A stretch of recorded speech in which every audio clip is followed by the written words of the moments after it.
Learning another language delay my child's speech. This is one of the biggest, baddest myths around bilingualism. And the answer is a resounding no. That doesn't mean that children who are bilingual or learning more than one language never have a language delay. It just means that the cause of their language delay is not likely to be the exposure to more than one language. A bilingual toddler still might mix up parts of words from one language and another, and that mixing of languages might make it harder for you or someone else to understand your child, but it's not a reflection of atypical or delayed development. And as I mentioned, there's a lot of cognitive advantages to bilingualism, so it's not really contributing to delays, and in fact contributes to better brain development and better brain architecture. And there's also mutual benefits between learning languages simultaneously. So as you learn one language, your first language, it paves the way for you to learn a second language. And learning that second language helps you to continue to learn and refine the learning of your first language. So in short, if your child happens to have a speech delay, it's likely not due to learning more than one language at a time.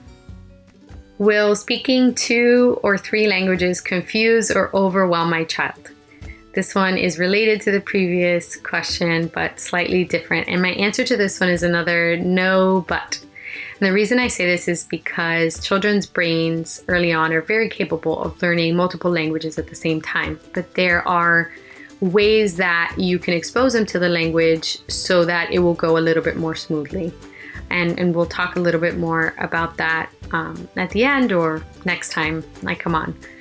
I do want to mention that some bilingual children mix grammar rules. Like I said, they mix languages and they mix grammar rules, and they might code switch where they use words from both languages at the same time or within a phrase or a sentence, like más milk or quiero más milk, more milk, I want more milk, mixing English and Spanish. This is normal part of bilingual language development, and it doesn't mean that your child is confused.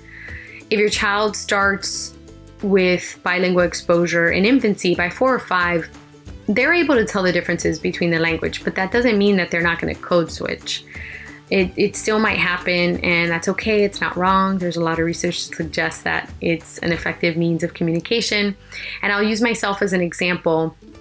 My first language is Spanish, but at this point, I consider myself to be more fluent in English because my formal education was in English. And I still code switch at times. There are some words that I just feel more in Spanish, so I use them. And I particularly use some code switching when I'm having informal conversations or while I'm texting with my family or friends.